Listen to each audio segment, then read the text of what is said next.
Evening, everybody.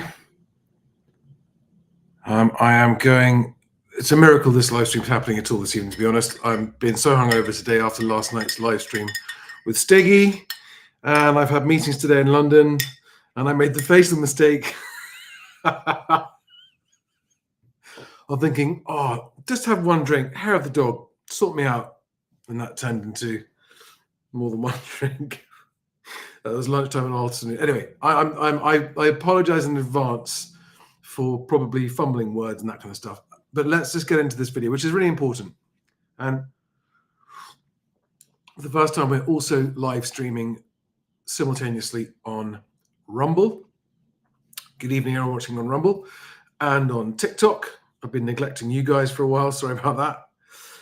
And I'm also shamelessly using Vicky Spratt, the journalist from the newspaper, who has put together a summary of Labour's housing manifesto today. Now, in the last hour or so, a poll came out showing that Reform is now higher in the polls than Conservatives. They are 1 point higher. So it's Labour is the lead in the polls with about 37%, and Reform are number 2 with 20%, and the Conservatives are on 19%. That's pretty seismic. But because we are, with almost absolute certainty, going to end up with a Labour government with Keir Starmer as Prime Minister and Matthew Pennycook as a housing minister, it definitely is worth going through this Labour housing manifesto. Just in brief, because I've said this before and I'll say it again, I don't think that Labour will achieve anything worthwhile when they're in government as far as the housing market is concerned and a housing crisis is concerned. It's just not going to happen. However, I hope that they do. Some of the ideas in their manifesto are actually quite good ideas. It worries me that there's nothing in their housing manifesto about increasing social house building, which is one of the things that's massively needed, and everyone seems to agree with that. There's nothing on that in there. And it worries me that Keir Starmer is not a leader as such, as much as he is just a company man and a sort of an establishment puppet. That's how I see him. Nothing personal. I don't see him as a leader that's going to get things done. Anyway, without further ado, thank you to all of you who've joined. Sorry I was late, Rich Cook. Yes, quite right to call me out on that. Are you still there, Rich? Lounsify, Adam, God, loads of you. Hi, guys. Mr. Beats, Mike Dennington, Rebecca Lloyd, Eddie Ward, and hi, guys, on TikTok as well. Cup of tea. It's going down really well. Number one. So the current planning regime acts as a major brake on economic growth, Labour says, and that's true. Correct. We all know this. We've known it for a long time. National planning policy framework updates they're saying they're going to make. Great. This has all been said before. None of it's happened before. They haven't said how they're going to achieve it when others haven't. Restoring mandatory housing targets. Now, this is the first piece of absolute guff, right? There is no such thing as a mandatory housing target.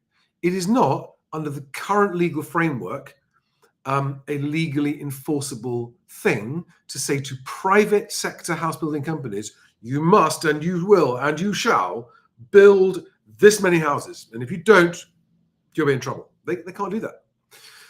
There are other regulations about the affordable housing as a percentage and that kind of stuff, which haven't worked. But unless they somehow change the law, I mean, how can you put an obligation onto a private company to make stuff that people aren't buying or perhaps not paying enough for to make it profitable enough? You can't do it. So that's the first piece of total crap. I've seen this, restoring mandatory housing targets.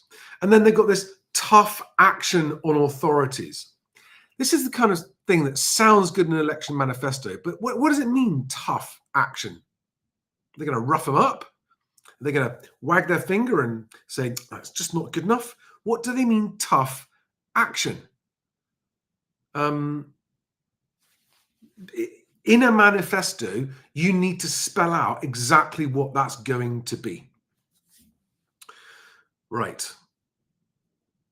They go on. Vicky goes on. So next we've got more planning officers funded by increasing stamp duty surcharge for overseas investors.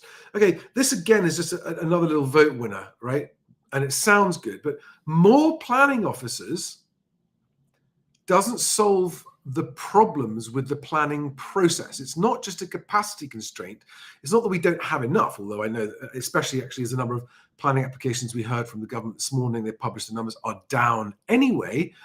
As far as I'm aware, and this is not my area of expertise at all, and as far as I'm aware, not enough planning officers isn't the problem. It's the planning process and the fact that planning applications are being turned down and that it's incredibly hard to get planning permission approved for building. The number of officers isn't the problem. So they say a Labour government would, quote, make full use of intervention powers to build the houses we need if necessary. If such powers exist, I would have two questions. What are those powers? And why haven't we used them already? Why haven't they been used before? This is complete news to me.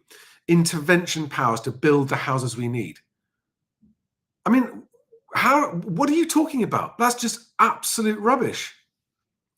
It's that thing that just sounds good and it costs nothing to say it. But exactly how does that mean? You're going to turn up? Are there going to be men from the ministry turning up in building sites saying, right, you lot, build more houses now or else? It's the kind of, it's just absolute guff. This thing is, so Labour plan to help first-time buyers by making landowners sell at a fair price. You can't, as a government, intervene. You can set tax policies, yes. You can create rules and regulations about trade, but what you can't do is set prices. Because the moment you do that, it ceases to be a free market. There's a lot of argument that we don't have a free housing market as it is, and I go along with that. But again, this is just absolute bullshit. So next point, brownfield first and strategic green belt release, what Labour wants to call grey belt, but no explicit commitment to affordable housing targets on those sites. So this is something that I welcome if they can achieve it. But they're talking about having to reclassify certain kinds of land from green belt to grey belt. I don't know what's involved in doing that, but you can bet your bottom dollar that it's not going to be a straightforward process and will take time. And even if they do that, if they manage to free up land, you're talking about years before you get another house on there that someone can live in. I mean, years. It's not going to make any difference in the short term to housing problem. Much more detail on planning than Conservative manifesto, which had next to nothing. So yes, there is more detail on planning than Conservatives, but that's because the Conservatives had zero detail on that. Another divergence from the Tories, Labour say they will not ditch nutrient neutrality rules to get homes built to avoid weakening environmental protections. Right. Nutrient neutrality rules are environmental contamination rules that must be met by property developers before they can build on land. And I don't know exactly how those rules work. What I am told is farmers are exempt from these rules, and the quantity of nutrients that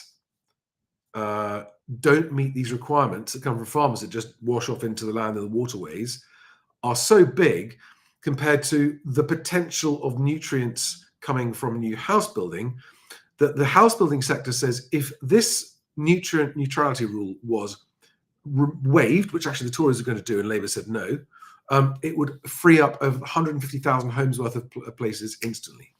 But Labour is saying that they won't do that. So that is an opportunity to free up a whole load of houses being built where people want to build them, that Labour is saying no to because I think for the wrong reasons. I mean, I don't know enough about that, but let's keep going. Here we are. So this is government policy wording. All right, it's manifesto wording. The next one is Labour says first-time buyers will have first dibs on new homes.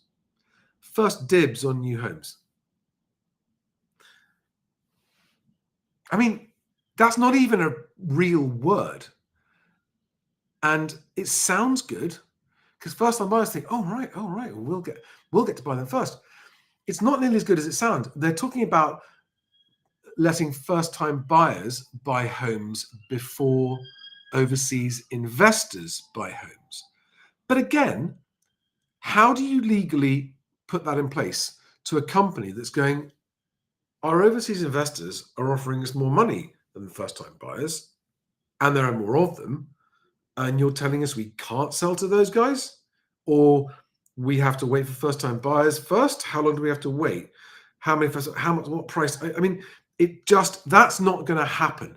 It's one of those things that sounds great. And then when it comes to the bill, oh, well, there was this problem and this technicality. And the homes builders are going to go, you're having a laugh. You got to tell us who we can and can't sell houses to. Now, what they could do is that they could put taxes on overseas buyers, stamp duty, which they've referred to. That's the sort of thing they can do. But they can't say, you can buy, but you can't buy first. Who's in the queue? I don't think. That's legally a minefield. Government mortgage guarantee scheme will be permanent. Worth noting that take-up on the current Tory scheme is low. By the way, guys, there's a link to this post, and so you can see this thread yourself if you want to, and it's below if you're watching on YouTube or LinkedIn. And if you're watching on TikTok, sorry, the link's not there, but it's Vicky Spratt on X, and you'll find it if you just look her up.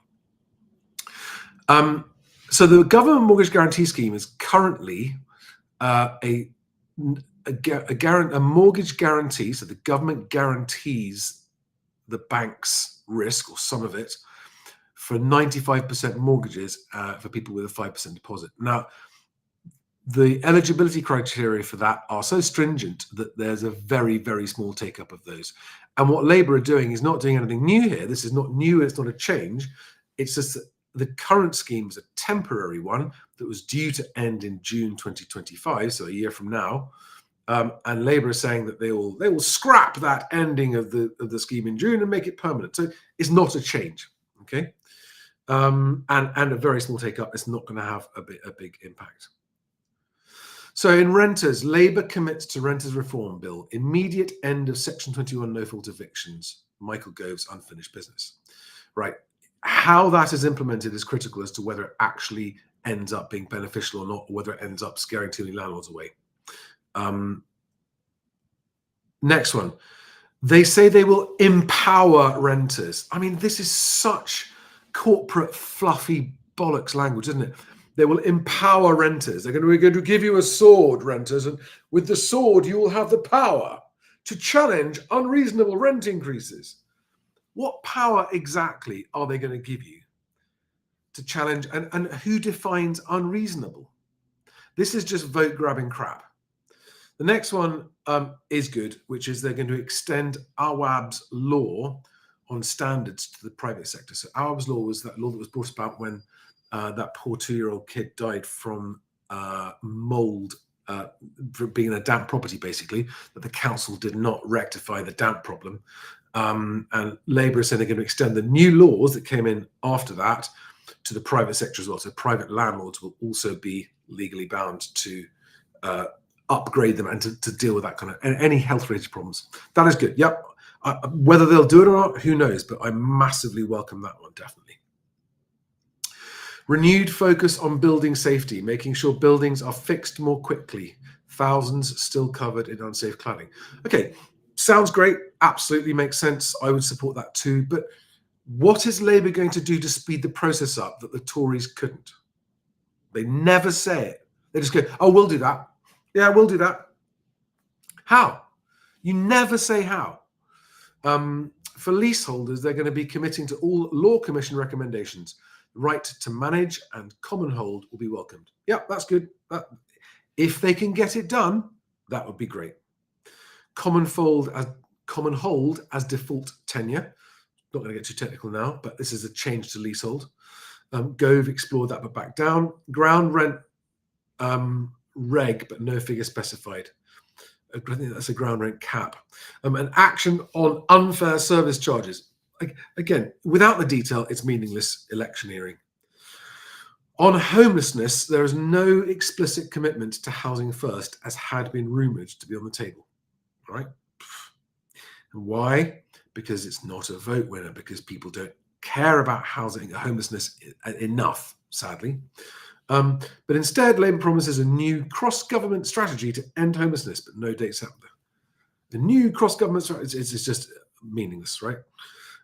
Vicky goes on to say, all things considered, would say this is a sensible set of commitments which will please everyone across the housing sector, from planning to building, from leasehold to renters. It's achievable too. Vicky, I admire your optimism. I sadly don't share it. I hope you're right. I hope it is achievable. She says, could it have been bolder? Yes, I agree with that too. But my biggest worry about all of this is, sorry, so stop showing that now, is that Labour are going to be no better and perhaps even worse than the Tories at actually getting things passed. Now, if they get in with a massive majority, then that will make it easier for them to pass the laws they want to pass once they get to that stage. So with a big majority, we'll talk about that in a moment, how big the majority may or may not be. With a big majority, governments can pass a lot of laws much more easily. That's true. And so you would think if they get a big majority, but I mean, Boris Johnson won that election with a large 80-seat majority, and even that didn't help him get as much done as he was hoping to get done. Okay. It's a very frustrating process to get these changes made. And it's a huge amount of work, and it's intensely legal and technical. And if the government gets legislation about the property market wrong, it messes everything up for everybody. And that is often what happens. So will they achieve anything? Who knows? If they do achieve stuff, will they get it right? Who knows? I'm afraid the chances don't look good. And now, just this evening, I'm just going to cover this point as well. So I've got the Labour website here. Well, just going to share it on the screen with you for a second. And this is the manifesto document, and the link's here below for this as well. How Labour will kickstart economic growth. And this is sort of point out that the vacuous, vapid, empty wording that's used here, the non-committal wording that's used. So the heading is how Labour will kickstart economic growth. Oh, cool. Okay, they've got a plan of how they're going to do it, have they? And bullet point number 1 says, deliver economic stability. So they're going to just deliver economic stability with tough spending rules. I mean, have you ever heard a more nebulous, non-specific, dodgy, non-committal thing?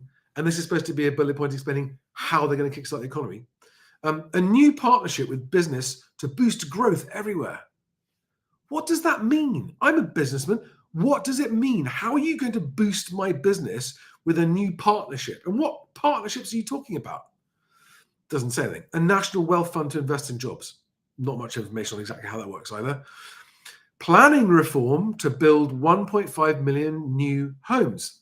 Yay! Woohoo! If they're built well, they're decent quality, if they are affordable, if they're in the right place, that is massively great news. But what they've never answered is how they're going to do it. They're going to need to change regulations and rules, and I don't think they're going to do it. I think it's going to be a mess. And that's even if they had a strong majority in the House of Parliament, but I'm not sure how strong it's going to be. Devolution of power across England. I assume that means to local councils. And a new deal for working people. I don't have the detail on that either. But, housing is in their big 5 headlines of what they want to do when they come to power. Housing is not in those top 5. And because it's not even in their top 5 priorities, to me, that's belt and braces explaining that, housing just isn't going to get prioritized, as it hasn't been by the Tories for 14 years. I wish I knew why. So just before tonight's ITV live debate, the Times published a YouGov poll showing that reform has now got more votes in the poll, more points in the poll than even the Tories have. I mean, that's massive. This is a party that didn't even exist until very recently. They've overtaken the Lib Dems, the Greens, and now the Conservatives. The Conservatives were they got into power last time with a big majority, and now they are on the verge of extinction. I mean, eradication. We've still got 3 weeks to go until election day. 3 weeks today. Sorry, here. Where is it? Nigel Farage Reform Party have overtaken the Tories for the first time in a bombshell new election poll. The YouGov survey for the Times, published tonight, puts Reform on 19%, while the Tories are on 18%. It comes as, yeah. So that's basically the headline tonight. It was hot off the press. Now, first of all, Reform having a larger share of the poll than the Tories doesn't mean that they get more seats than the Tories because of the complicated system that we have. However, it does definitely change. It's a crossover, and it does shift what people are expecting to happen. And we've got 3 more weeks to go. So what's going to happen in 3 more weeks? Do we think that the Tories are going to start to claw back votes off Reform in the polls? Do we think that Labour are going to claw back votes off Reform in the polls? I don't think so at all. And one of the reasons that I don't is because with all of the things that people hate about Nigel Farage, and there are plenty, of all the other leaders, he's the only one who speaks fluently and with passion and not from a script. And I think that connects with a lot of people more than robotic people who clearly are doing what they're told to do and saying what they're told to say, and we are going to deliver this. And I also know, because I actually had someone send me this comment on YouTube, that there are a lot of secret Reform voters. So I'm not sure that a landslide majority is a given. I mean, Labour will definitely get the most seats. There's no question about that. They definitely will. Why, I don't know. Why anyone who's voted Tory or Labour for the last God knows how many years, because they haven't. It's not about policies. It's about delivery. They haven't delivered anything. But I think this election is becoming increasingly uncertain. Whilst I don't think there's any chance of Labour not winning, I think that how many seats they're going to win and what size the majority is up for question. And if they have a weak majority, a small majority, and if Nigel Farage is the leader of the opposition, which some people are talking about the possibility of the Tories and Reform actually joining forces with Farage as the leader. If that happens before the election, I mean, are the Conservatives behind closed doors going, we're facing total extinction? If you can't beat them, join them. Maybe we should join up and form the new centre-right party. Who knows? But I am somewhat despondent because whatever happens, I can't see anything good coming from this election for the housing market in the foreseeable future. Makes me very sad. Anyway, do we have any questions on that? Mike Dennington on YouTube says, first past the post voting system means that Reform may just get 1 seat if lucky. I don't think that's true any longer now that they are polling higher than the Tories. I don't think that's true.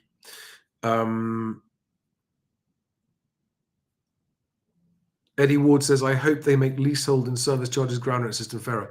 So do I, very much so. And so does everybody. I really do.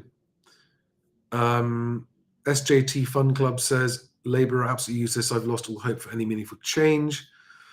Lounsify says we need actions, not words. Sahar K says Labour will lose a lot of their usually large number of Muslim votes over their stance on Gaza. Andrew Taylor says bring back Corbyn and Abbott. That would be comedy gold. Festi says building plot availability, that is all. Small builders totally locked out of the market. Land stitched up by land banking big builders. Yeah, that's a problem too. Okay, someone said here called BJ says, "Hi Charlie, in Wales we have had a Labour government for years. They have been active on the housing front, imposing compulsory registration on landlords and new rules which have decimated the rental stock." Okay, so BJ, you don't sound like a fan of Labour as people running housing either. Patricia T. Hi, Patricia says Labour will get the majority of their donations from the property cartel. Mm-hmm.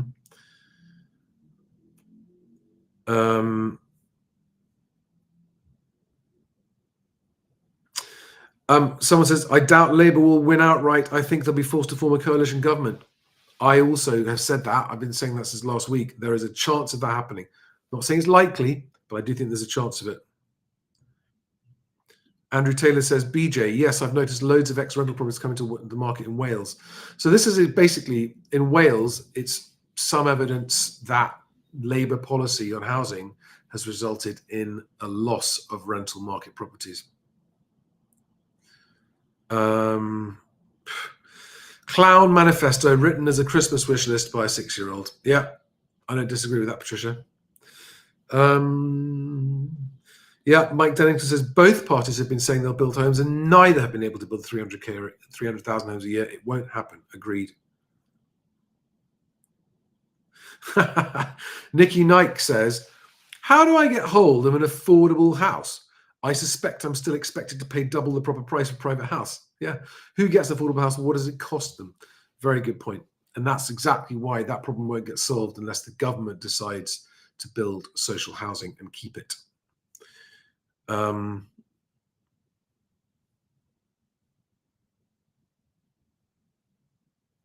Just going through the comments here. Any questions?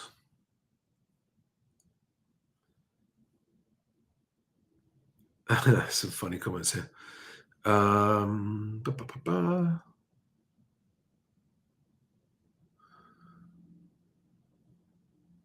right, guys. Do we have any questions from you guys watching on TikTok? Seeing as I haven't spoken to you guys for a long time. Yeah, someone said Goatee McGoatface123 on TikTok says, I can't stand Farage or his politics, but he's a good salesman. And Goatee also says Lib Dems could be the opposition. Yeah, they could. They could. That's not impossible either.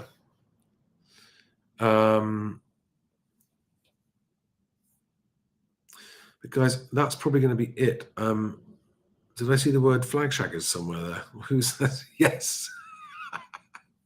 It's the civil service that runs the country, not the politicians. Yes, but they don't make policy. They can't set tax levels. That's what government does.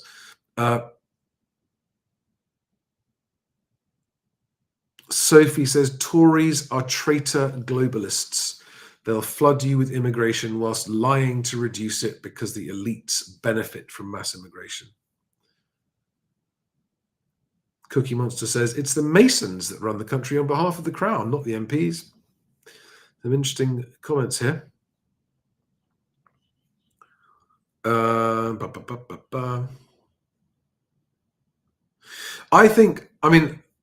think there are a lot of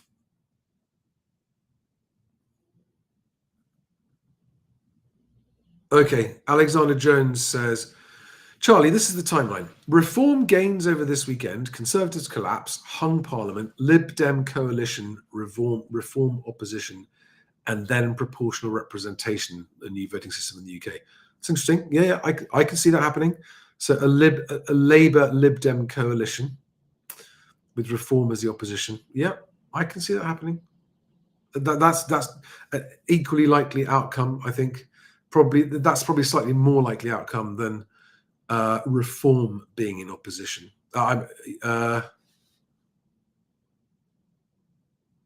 Sorry, that's a slightly higher probability than reform forming a coalition. But I still think that there is a chance of a reform and conservative coalition if there's a hung parliament and reform got enough votes. This is right now my best guess of what's going to happen on election night is that when they basically it's not going to go as anyone expects. Labour will get the most seats, but not as many as they expected, and there's going to be a hung parliament, and there's going to be frantic deal making. And I think if there is, I think that again is where old Nigel Farage has actually got a lot of experience of that sort of thing. This time in the European Parliament, that kind of stuff. He's again ignoring his personality and ignoring his views. He is a true career politician, whereas most of the others just feel like kind of corporate, just doing the job they've signed up to do that they're told to do someone else. None of the others feel like leaders. So it's interesting. Yeah. Alexander Jones says, Financial Times seat projector has them on 21 seats when polling above the Conservatives. All right. So to those of you who thought they're only getting one seat, if polling above the Conservatives, which they have now in the first poll, they'll have about 21 seats. A few more percentage points and they'll start to gain more seats rapidly.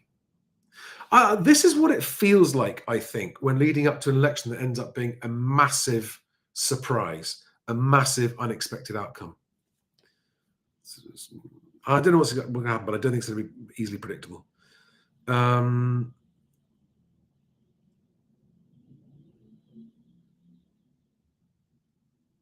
That's a very good point. So Billy Goat Scruff on YouTube says it's possible that as reform overtake the Tories, a lot of voters who would not previously have wasted a vote on reform now will be happy to vote reform. Yeah, I agree with that. Harrison Taylor asks a good question. I'm planning on voting purely on house building and planning reform. Who would you say has the best policy on this? The Lib Dems have got the most thoroughly researched, detailed policy. Without going into whether or not I think it's a good or a bad policy politically, they've definitely done the most homework on it. The Lib Dems have got the most impressive, detailed housing manifesto and all that kind of stuff. But I'm afraid I don't think they've got any leadership either.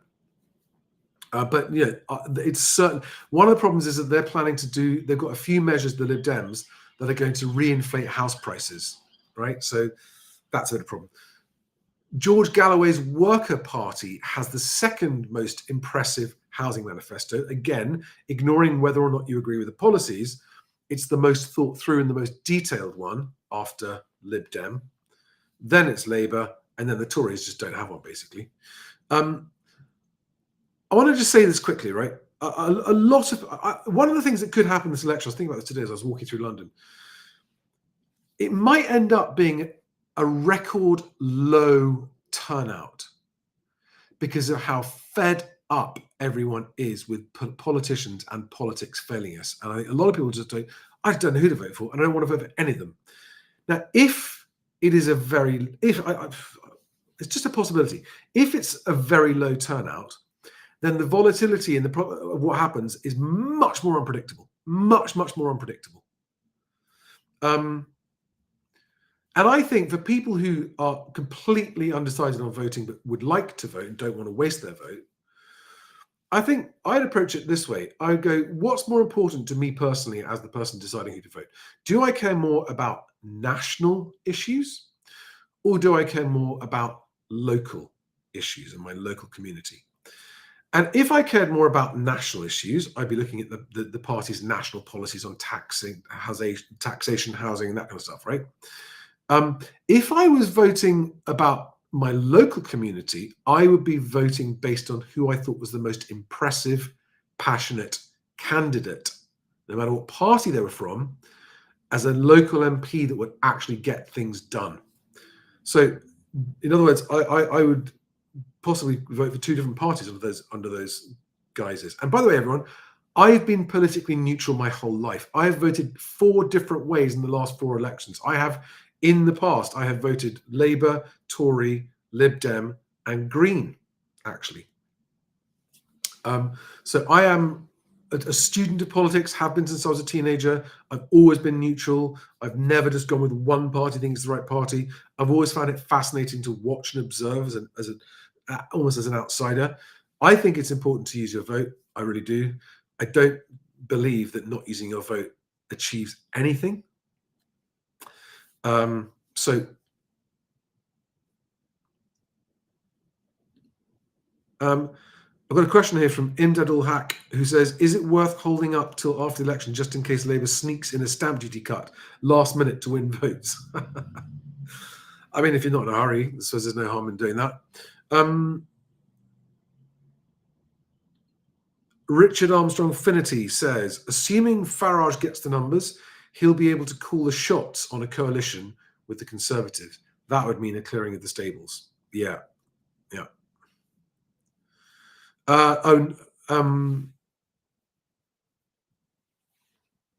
Eddie Ward says, vote for who you think is less of a land banker.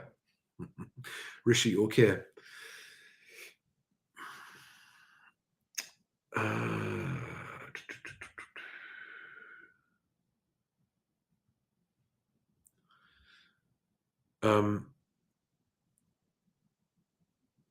Aaron Hughes asks me, what do you think of reform being Labour's opposition? Is this a good thing?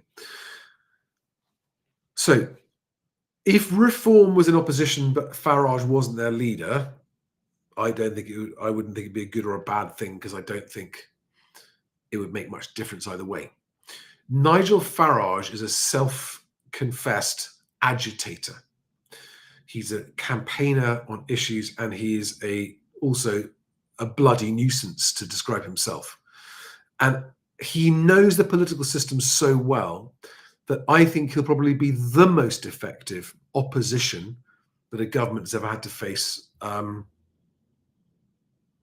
mean, the last time I thought there was a really, truly effective opposition leader was actually when Neil Kinnock was the leader of the Labour Party when Mrs. Thatcher was in power. He was an impressive, passionate leader. You could tell it, and that's the point.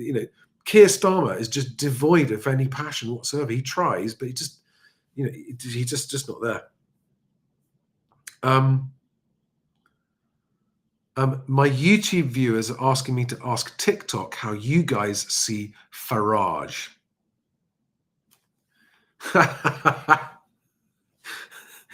Some comments in this live were filtered to protect the community's experience. I think that's the answer to your question. Tories are not winning in any way, shape, or form, they're saying on TikTok. Someone's asking, is there any indication of increase in repossession volumes? Yes, but they're still very small. Much bigger jump in arrears, though. Jack Lee on TikTok has answered this question saying he's the only leader that thinks about putting Britain and its people first. Merhaxes on TikTok says, populist Piper got the naive 40-plus white men biting at the bit. That's Farage in a nutshell. Yeah, I think I think it's not just that demographic. Oh, excuse me. So that's what they say. Do we have any more questions? Mick says, Charlie, I'm a factory wage cuck and I feel financially repressed. Everyone has a long face these days. I hear you. I hear you.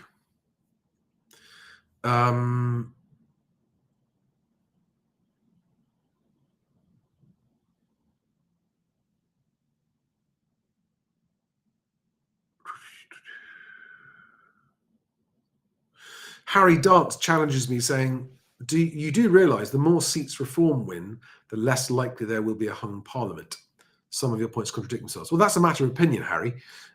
It depends whether they're taking those seats from Labour or from the Tories, doesn't it? So not necessarily the case. Jaime says, I'd vote Workers' Party, but no candidate in my area. Eddie Ward, so Nia Mack says, I hope Labour crash the housing market and profit the country instead of the wealthy, but vote Nigel if that works for you. Responding to someone called Eddie Ward. Richard Armstrong Finity says it'll be a higher turnout than usual owing to reform galvanising the voters. That is also, I think that's quite a good likelihood. I agree. Fanny Bunny says, I don't want to do tactical voting anymore. I want to vote for someone meaningful, even if that's going to be only one seat. Oh, reform. Okay. Cameron Coper says, yes, right wingers actually have someone to vote for now. I think that's why they are going to end up with more seats than anyone realizes, because a lot of disaffected Tory voters will now vote reform because of Farage. A lot won't. A lot will still vote for Labour. I get that. But Sophie says, I'm galvanized as fuck. My generation can't afford homes in our own country. Reform getting the younger vote too. This is the point I think a lot of people have overlooked, is that they just assume that it's crusty old white men that vote reform. I think that's a major miscalculation. I honestly do. Nikki Knight says, let's hope it rains on election day. Labour voters tend to stay in with their affordable council houses. Why should they vote? They still get spoon-fed. It's quite harsh. Joe Montoya asks, how accurate are the polls? Good question.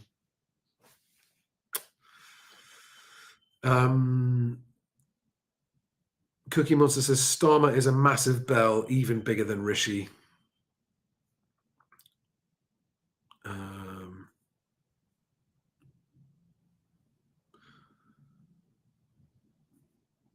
So do we have any? So Jack, yeah, let's see where we are in 4 years then with Labour in power. Yeah, that's a really good point, Jack, because the other thing I've been thinking, I haven't had a chance to say yet, is that because I fear, and I have a very, very high degree of confidence in this, that Labour in government are going to be a massive shower of incompetence, sadly.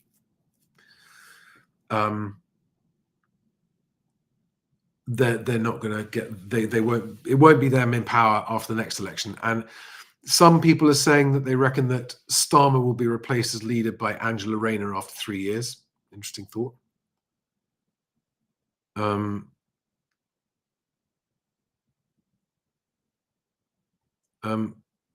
Mort P says, are you on Selling London?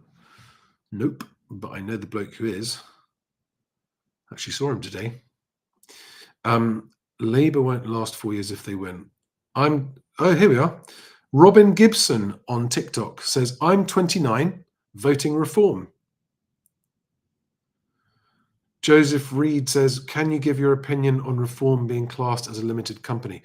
I think they all are. They all have to have a corporate entity as a party through which to operate their fundraising and their campaigning. So it's not a problem. It's not illegitimate. It's just not a big deal. TikTok, all the comments on TikTok are saying Nigel all the way. I'm voting. Jack Lee, I'm 21, voting reform. HJ14, reform all the way. Jack Lee, my mum 47, voting reform. Jack Lee, my boss 60, voting reform. My brother 18, voting reform. Okay, all right.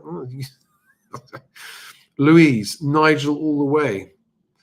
User 8089, blah, blah, blah. I'm voting reform. God help us if Labour get in. So there you are, guys. That's the TikTok audience speaking.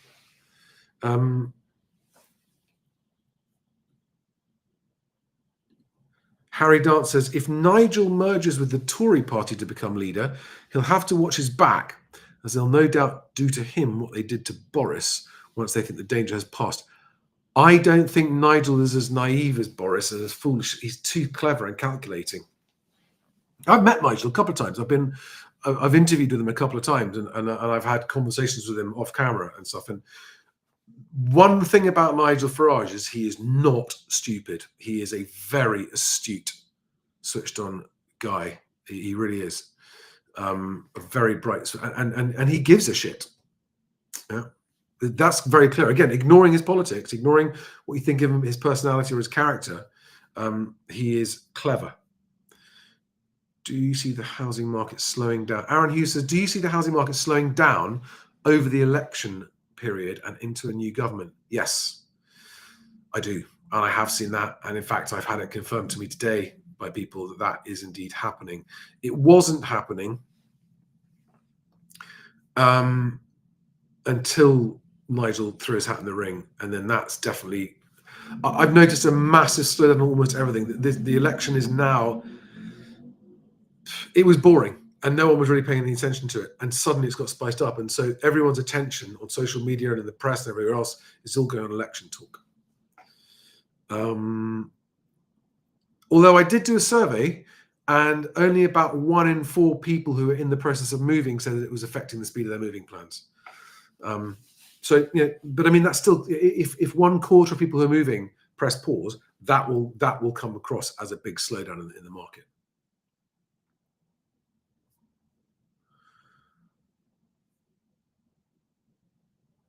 Liam says, I had an agent who phoned out of the blue today to see if I was still interested in buying. Haven't contacted them for months. Is that a sign of a slowing market? Oh, yes, it is. They're trying to drum up viewings.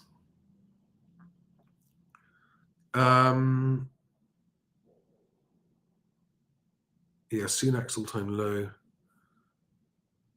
Yeah, we had the RICS survey out today, full of surveyors reporting a drop in activity because of the election, despite Nationwide saying the opposite last week. I know, it's funny, isn't it?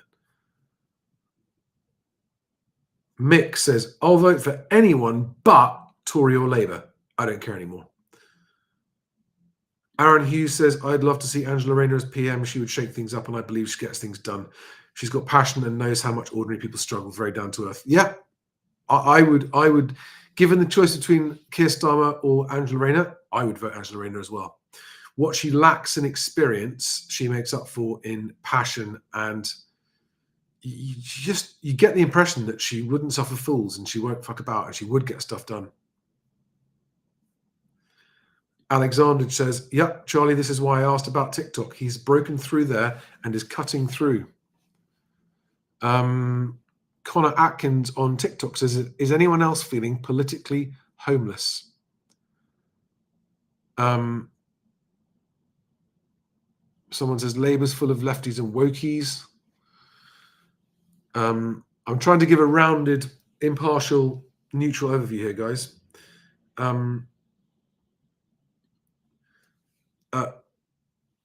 The RICS report from today, will I cover it tomorrow? I'm on the road tomorrow. I hope to get to cover it at 5 Fat Friday, yes.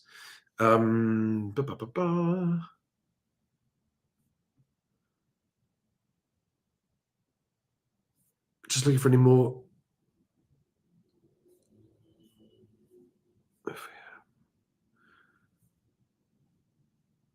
Tina Fey says, nope, she's bought and paid for. She's soulless. Are you talking about Angela Rayner, Tina?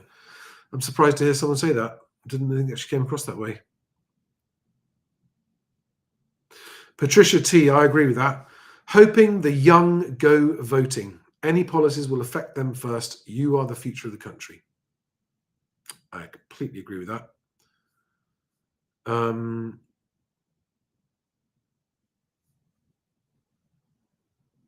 Wow. Billy Bigcall says, an agent offered to drive me around for an hour plus to view numerous number of their properties. They must be quiet. Yeah, and not only that, they want to try and show their sellers that they've got viewings.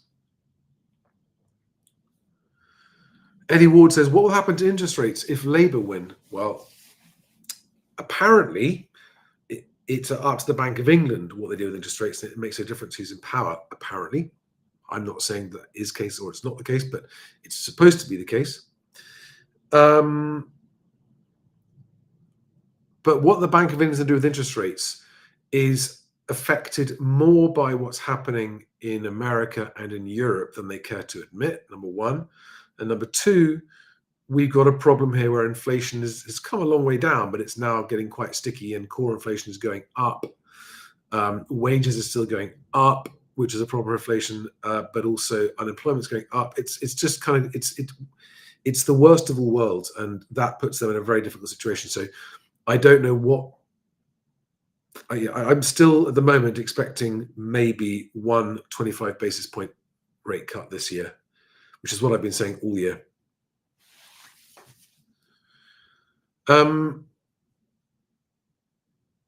Harry Dance says, I hate to make things personal, but Angela Rayner is as thick as pig muck. That's the only problem. I don't agree, Harry. I don't agree with that at all. I think you've made a mistake there. She hasn't got where she's got by being thick. She's a lot more.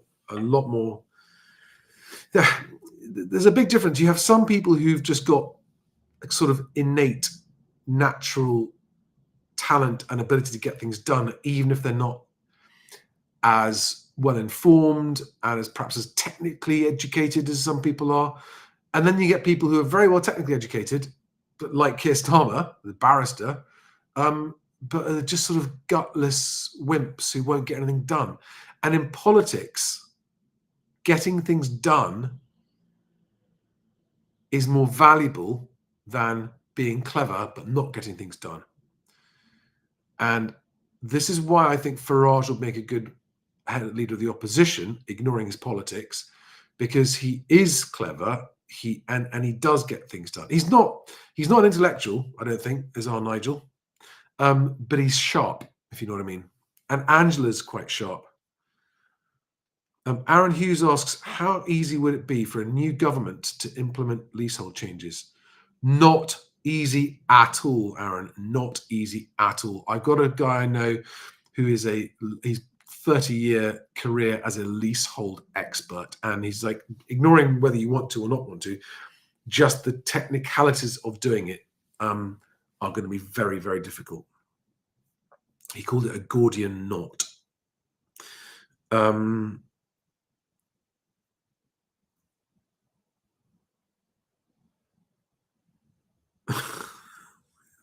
Some of you, honestly, saying some outrageous things. Jez185 on TikTok says, me, always conservative voter, now voting reform.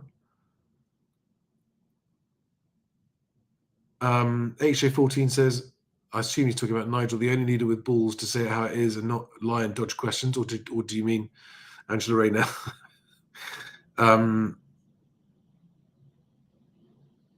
Just looking at some other comments here.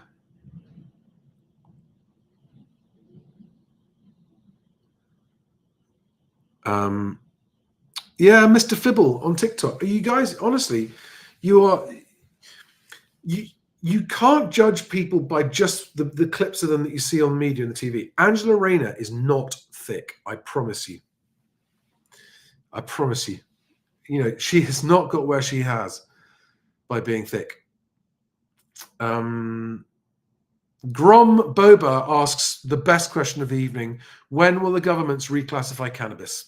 Come on, let's get serious, guys. This is what really matters. Never mind housing. All right, guys. I'm going to call it a night there, unless I've got any other unanswered questions. Joseph Reed says, how likely do you see a tightening on the ability for people to gain buy-to-lets? I do see it harder to get buy-to-lets. It's already harder to get buy-to-lets. Matthew Reed says, evening, Charles, were you public schooled? Until I was expelled, yes, I was. But I never quite fitted in there. They sort of they're trying to make you conform, and just never really worked with me. I was always in trouble. Right, guys, it's been fantastic. It's been fantastic. I'd like to say an extra special thank you to anyone watching on Rumble, because that's a first. This is my first live show on Rumble. What I'd like to know is, if you're watching on Rumble, are you able to comment in live chat? If you're watching on Rumble, could you just say hello in the live chat? I want to see if it comes up in my streaming software. That'd be cool. And thank you to everyone on TikTok. And I'm sorry, you must be feeling neglected. It's really, really hard for me to put my content out on TikTok. Uploading takes much longer, and they've got lots of restrictions, so it's a pain in the bum.